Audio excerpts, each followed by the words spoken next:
us and the nursing home van as a garage. Other than that, they wanted more details before we enter into any kind of an agreement as to what we're going to use the building for. Representative McConkey felt that we had a lot of space that we didn't really need. I think he was really looking at also taking down the dining area, which would take down probably part of the kitchen as well.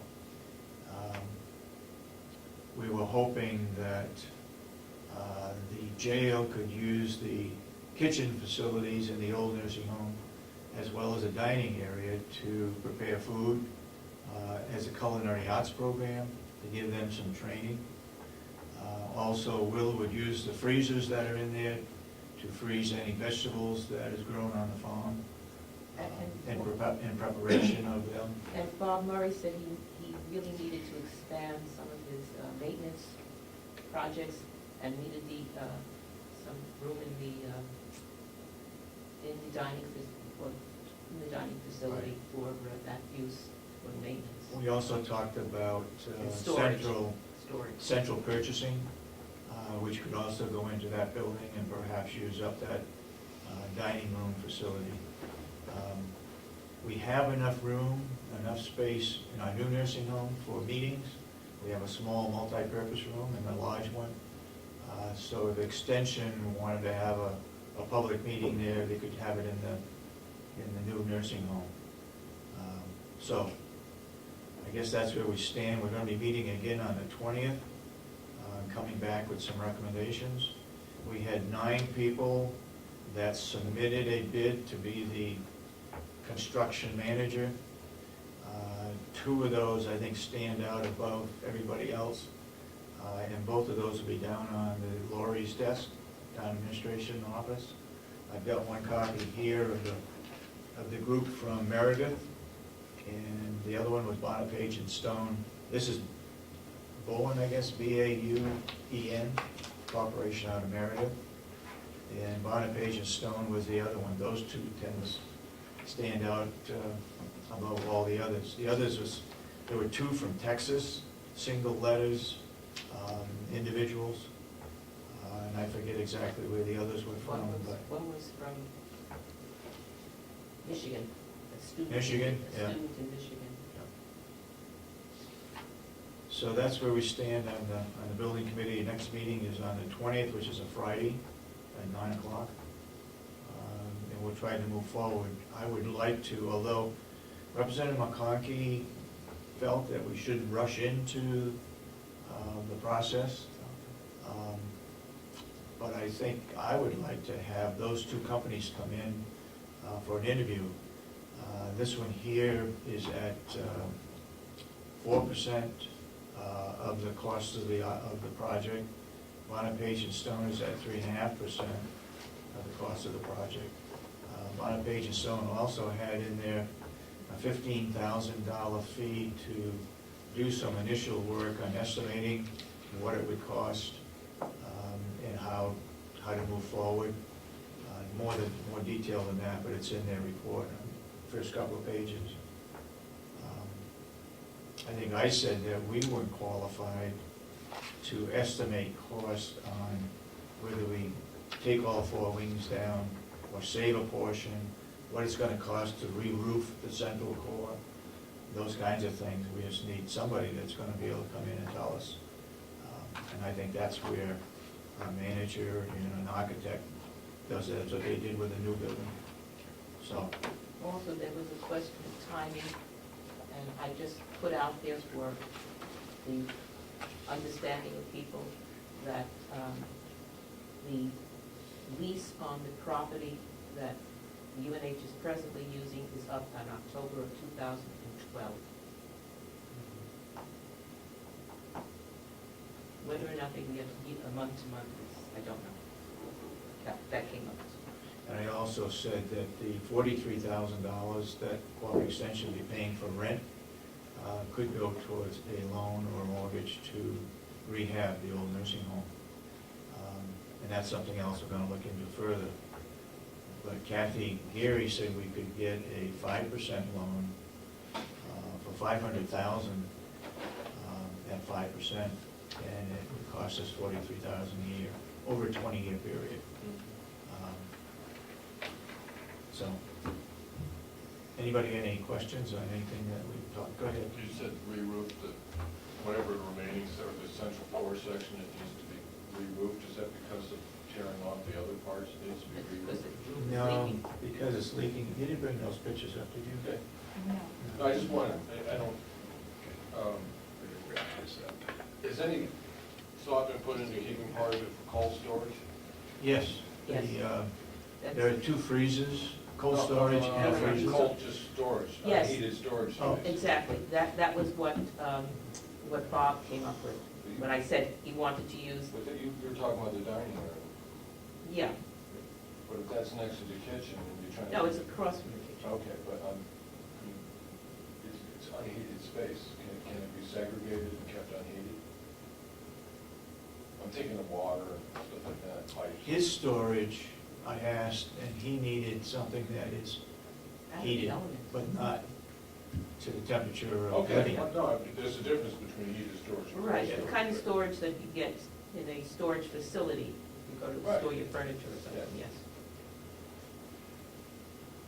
Weren't you gonna put the Okay. pellet boilers in there? What's that? Weren't you gonna put the pellet Yes. boilers in there? Yes, of course. Pellet boilers are going into where his maintenance shop is now. Which is why he needs to move the stuff to another location. So one of the figures that you're looking for is, you suppose like the central dining area, if you were attempting to keep that for use and it had to be heated to a degree, is there any idea what the square footage cost to maintain? No, that was the other thing we cut, he didn't mark the square footage. Yeah. Okay. All we know is that quad extension needed roughly 3,000 square feet of space. That's the only one that we have any figures on. Well, that's for need, and I was just wondering the cost of maintaining it. I mean, when you look at the rest of the building, you think about tearing it down, anything you leave, you have to maintain, Yeah, right? And what the cost of maintaining that. And I would think that square that's footage. something that would come in Okay. once we have Yeah. we choose somebody. anybody else got any comments or questions? You got anything to report on? Okay. We did have a building subcommittee meeting Tuesday morning. The new building is moving along quite well. The eastern portion of it should be almost completed. Correct me if I'm wrong. They've got the first coat of paint on all the rooms. They're tiling up the bathrooms. I think they got the railings in and so forth, so it's moving along quite rapidly. The roofing is all done. The siding, they only got the siding to do in the front portion of the building.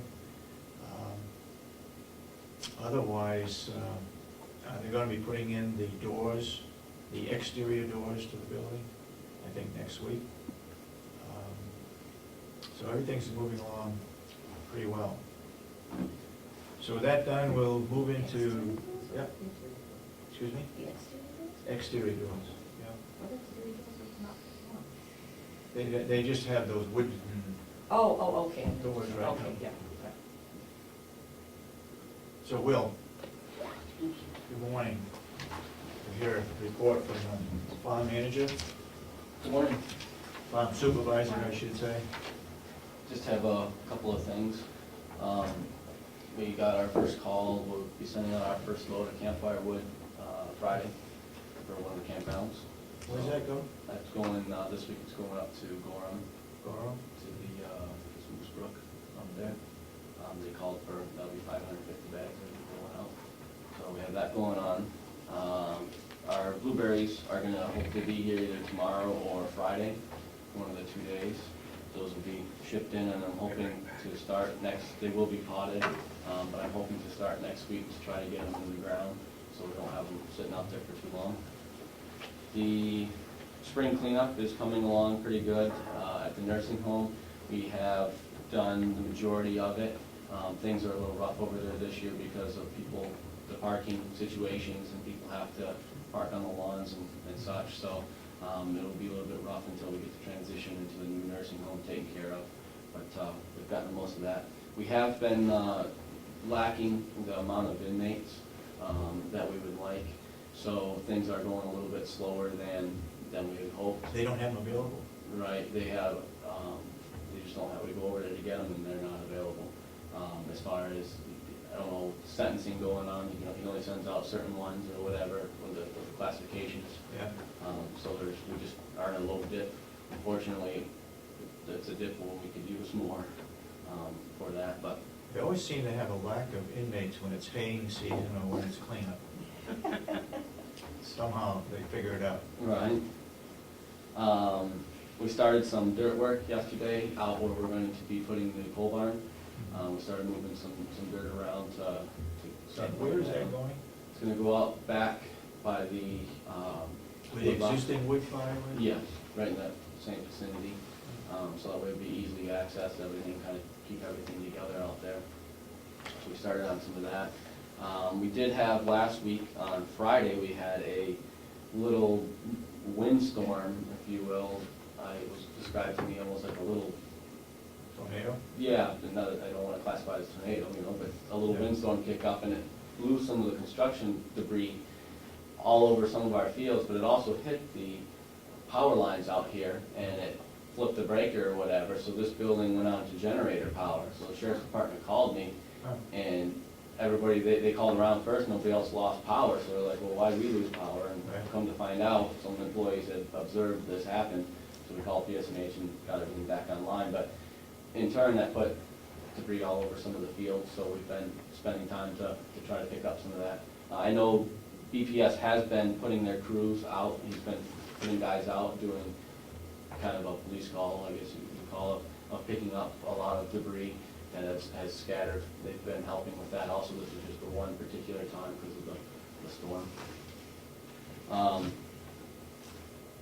We got fuel that came in for the new generator over at the nursing home.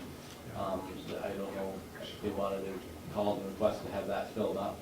We did have that filled up, but we did have some issues with how we fill it, company, so I notified Chris over there at BPS, and he's gonna look at trying to get that situation taken care of, so it's easier for the oil companies to drop off the fuel. I think that was brought up yesterday morning. Okay. And I think what we're going to do is make it so that all of the generators that need to be filled have the same inlet, so that the oil company doesn't have to buy a special fitting Right. to go into that one. That one apparently is bigger, and they need a smaller one.